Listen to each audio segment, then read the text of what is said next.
Je donne la parole à Monsieur Michel Delacroix pour sa question au ministre de la Justice concernant la possibilité de déchoir de leur nationalité les Belges naturalisés.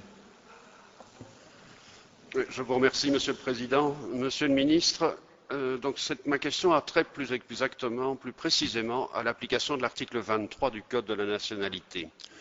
C'est une disposition qui laisse au parquet la possibilité ou la latitude de requérir au niveau de la Cour d'appel la déchéance de nationalité belge pour les personnes naturalisées qui ont, suivant la disposition de l'article 23, manqué gravement à leur devoir de citoyens belges. Alors, je crois que l'actualité immédiatement récente ou même immédiate désigne dans l'esprit de la population les catégories de personnes et leur rappelle ces catégories de personnes qui pourraient faire l'objet, semble-t-il, de telles dispositions. Il y a eu fin décembre les menaces d'attentats relatifs aux évasions qui ne sont pas passées inaperçues. Il y a aujourd'hui même, à l'instant même, au niveau du tribunal correctionnel de Bruxelles, le prononcé d'un jugement fleuve qui n'est pas encore terminé à l'instant, semble-t-il, relatif à la filière des kamikazes trop notoirement connue. Cette disposition de l'article 23 du Code de la nationalité belge parle de manquements graves aux devoirs des citoyens. Je ne crois pas qu'on puisse concevoir des éléments plus graves que d'envisager des attentats sur le sol même du pays dont on a acquis la nationalité ou de participer à des filières terroristes internationales. Alors, il y a à peu près 3 ans d'ici, j'avais déjà interrogé votre prédécesseur sous forme de questions écrites quant à l'application par les parquets généraux de cette disposition et également quant à son intention de faire éventuellement usage de son droit d'injonction positive s'il n'y avait pas usage de la disposition.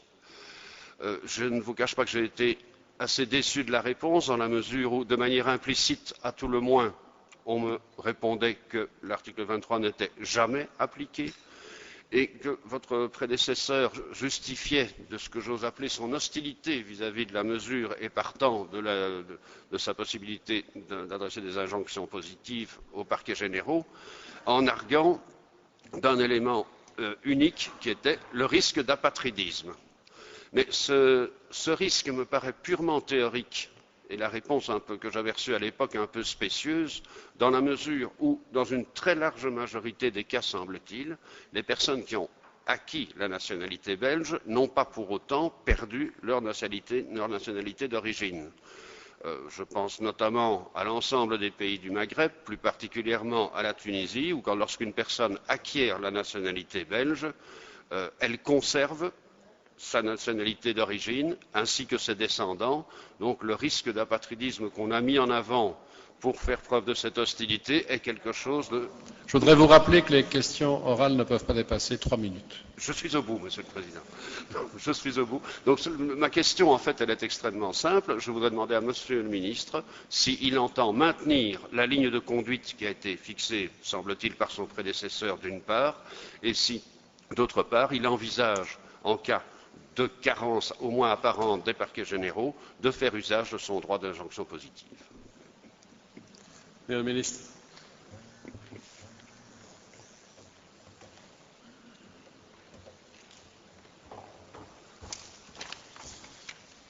Monsieur le Président, Monsieur le Sénateur, le Code de la nationalité belge prévoit en effet en son nouveau article 23, paragraphe 1, que les Belges qui ne tiennent pas leur nationalité d'auteur belge au jour de leur naissance et les Belges qui ne se sont pas vus attribuer leur nationalité en vertu de l'article 11 peuvent être déchus de la nationalité belge s'ils ont acquis la nationalité belge sur la base des faits qu'ils ont présentés de manière altérée ou qu'ils ont dissimulés ou sur base de fausses déclarations ou de documents faux ou falsifiés qui ont été déterminants dans la décision de l'octroi de la nationalité, ou s'ils manquent gravement à leur devoir de citoyens belges.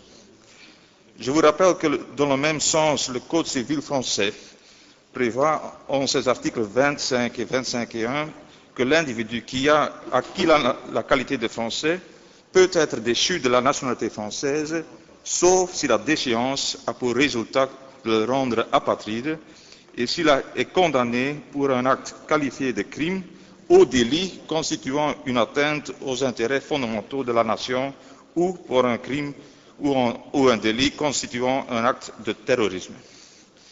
Dans la pratique, il est vrai que l'article 23 mentionné n'a guère été appliqué et historiquement uniquement dans les cas de trahison.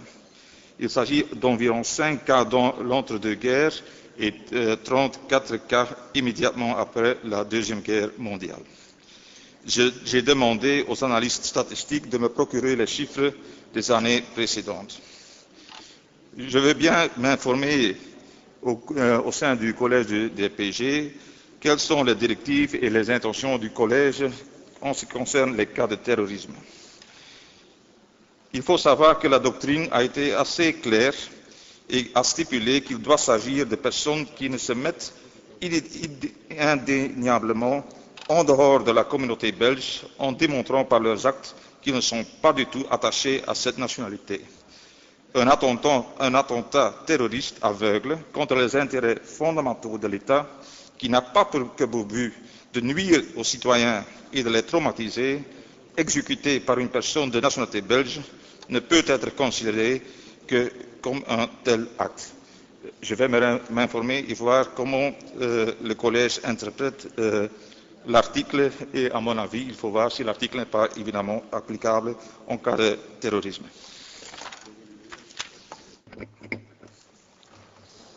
Merci, Monsieur le ministre. Oui, Monsieur. Oui. Je remercie vivement le ministre pour sa réponse, qui a le mérite de la clarté, et je reviendrai probablement d'ici quelque temps sur le sujet lorsqu'il aura reçu la réponse qu'il attend du Collège des procureurs généraux. Merci encore.